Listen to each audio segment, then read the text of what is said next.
কিন্তু মনে মনে দেখে মনে হয় যে পারবো, লিখতে পারবো, বাট ওই সময় তুমি লিখতে পারবা কিনা, টাইম ম্যানেজমেন্ট করতে পারবা কিনা পরীক্ষা হলে, ইটস এ বার্নিং কোয়েশ্চেন। আমি আমার অনেক ফ্রেন্ডকে দেখেছি, ওরা চ্যাপ্টারের পরে বা ক্লাসের পর পরে বুয়েটের প্রশ্ন, মেডিকেলের প্রশ্ন এগুলো সলভ করা শুরু করে দিয়েছে, বাট এতে কিন্তু খুব একটা লাভ হয় নাই। সো তোমরা হয়তো অনেক অনেক চিন্তা ভাবনা করো, এই চিন্তা ভাবনাতে হারায় যাও। ম্যাথ করবো না, থিওরি পড়বো না, ফিজিক্সে তেমন গুরুত্ব দিব না, শুধু বায়োলজি বায়োলজি পড়বো। আসসালামু আলাইকুম। একাডেমিকের শুরু থেকেই অ্যাডমিশন সেন্ট্রিক প্রিপারেশন কিভাবে নেওয়া যায় সেই নিয়ে আজকে ভিডিওতে কথা বলবো।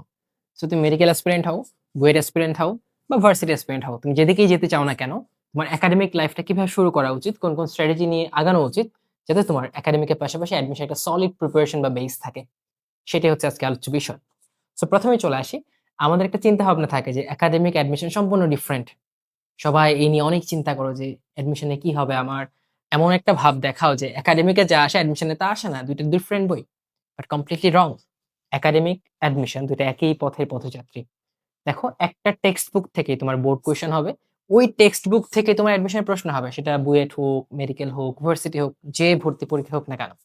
সো তোমাকে যেটা করতে হবে, প্রথমে টেক্সট বুকটার দিকে নজর দিতে হবে।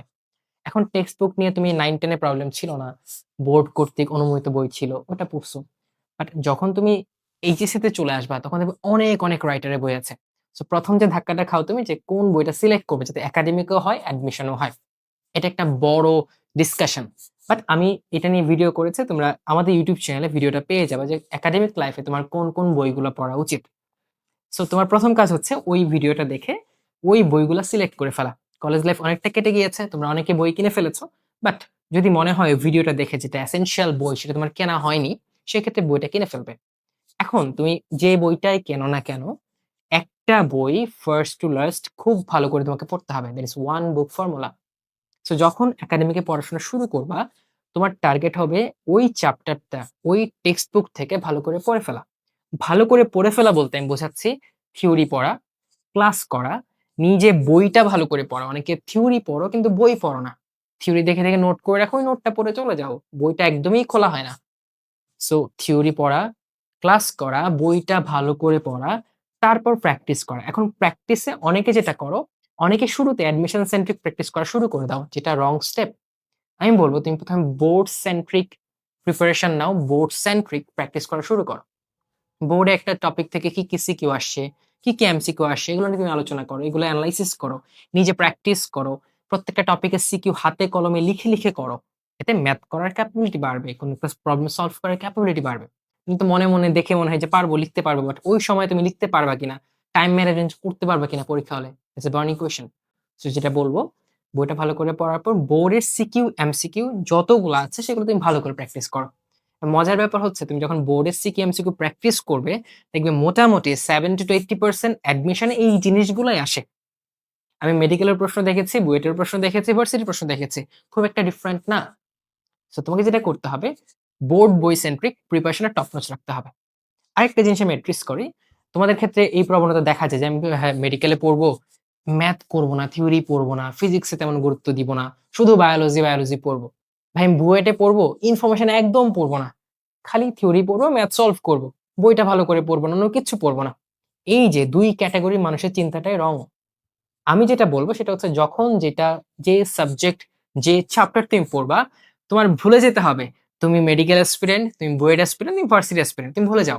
তুমি ইউনিভার্সাল স্টুডেন্ট হিসেবে as a student of HSC period, তুমি ওই চ্যাপ্টারটা এত ভালো করে পড়বে যে ওই চ্যাপ্টারটাই তোমার এখন ফেভারিট চ্যাপ্টার, ওই সাবজেক্টটাই তোমার এখন ফেভারিট সাবজেক্ট। সো তখন আর কিছু বাদ দেওয়া যাবে না। থিওরি, ম্যাথ প্র্যাকটিস, ইনফরমেশন সবগুলো ভালো করে পড়তে হবে। এতে তোমার ওই চ্যাপ্টারের উপর, ওই টপিকের উপর একটা সলিড বেস হবে। দেন এইখান থেকে তুমি যেকোনো জায়গায় অ্যাডাপ্ট করতে পারবে। তুমি সিকিউও পারবে, তুমি থিওরিও পারবে, ম্যাথও পারবে এবং ইনফরমেটিক এমসিকিউ তুমি ভালো করে পারবে। সো যেটা বললাম, একটা চ্যাপ্টার পড়ার সময় ওভারঅল প্রিপারেশন নিতে হবে। আগেই নিজেকে একটা খাঁচার মধ্যে বন্ধ করা যাবে না, যে আমি এদিকে যাবো, অন্যদিকে যাবো না। ঠিক আছে?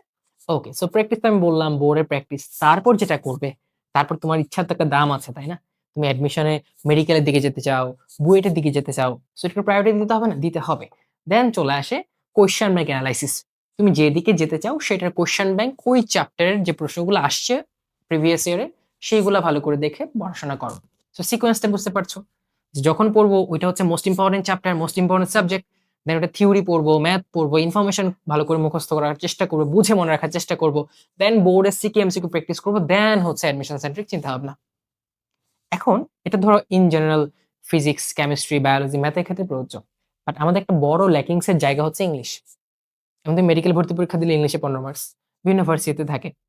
সো এক্ষেত্রে যেটা প্রবলেম হয়, তুমি যদি ইংলিশের বেসটা সলিড না রাখো একাডেমিক লাইফে, সেই ক্ষেত্রে অ্যাডমিশনে গিয়ে তোমার অনেক, অনেক, অনেক প্যারা খাইতে হয়। সো যেটা করতে হবে তোমার, ইংলিশ একটু মনোযোগ দিয়ে পড়তে হবে। নরমাল আমরা গতানুগতিক যে গ্রামার গুলা পড়ি, জাস্ট বোর্ডের কোয়েশ্চেন দেখি, সলভ করে চলে যাই। ঠিক আছে। বোর্ডে হয়তো ভালো করি, বাট অ্যাডমিশনের জন্য বেসটা খুবই উইক থাকে। সেক্ষেত্রে অ্যাডমিশনে ভালো করা যায় না। ইনফ্যাক্ট সবথেকে বেশি সংখ্যক ছাত্রছাত্রী ফেইল করে কিন্তু ইংলিশে। সো যেটা করতে হবে তোমার, এইচএসসি যে টপিক গুলো আছে, এর মধ্যে 70% টপিক অ্যাডমিশনের জন্য ইকুয়ালি ইম্পোর্টেন্ট। সেগুলার বেসিক স্ট্রং করে তোমার পড়ার চেষ্টা করতে হবে। আগে তুমি গ্রামাটিক্যাল রুল গুলা পড়ো, তারপর প্র্যাকটিসের দিকে যাও। বাট তুমি যদি রুলস গুলো সম্পর্কে ওয়াকিবহাল না থাকো, সেই ক্ষেত্রে তুমি কখনোই প্র্যাকটিস করে, করে ভর্তি পরীক্ষার প্রশ্নে কমন ফেলতে পারবা না। কারণ তোমার বেস উইক, একটু ঘুরায় পেঁচায় দিলেই উইল ফাম্বল। ঠিক আছে? সো ওভারঅল আমি অনেক কিছু বললাম। আমি জিনিসগুলো খুব সিম্পল রাখতে চাই। সো তোমরা হয়তো অনেক, অনেক চিন্তা ভাবনা করো। এই চিন্তা ভাবনাতে হারায় যাও। সো দেখো আবার আমি কম্পাইল করে দিচ্ছি। এত বিশদ চিন্তা ভাবনার কিছু নেই। Just keep it simple. যে ভাই আমি টেক্সট বুকটা পড়বো। এইচএসসির টেক্সট বুকটা আমি এত ভালো করে পড়বো, যাতে এখান থেকে আমার থিওরি, ম্যাথ, ফিজিক্সে ম্যাথ, কেমিস্ট্রি ম্যাথ, এমসিকিউ কিছু যাতে বাদ না থাকে। তাহলে তুমি একটা সলিড প্রিপারেশন এ আছো। সিকোয়েন্সটা কি? ক্লাস, বই ভালো করে পড়া, বোর্ডের সিকিউ এমসিকিউ প্র্যাকটিস করা, then admission centric question bank solve করা। আমি আমার অনেক ফ্রেন্ডকে দেখেছি, ওরা চ্যাপ্টারের পরে বা ক্লাসের পরপরই বুয়েটের প্রশ্ন, মেডিকেলের প্রশ্ন এগুলো সলভ করা শুরু করে দিয়েছে।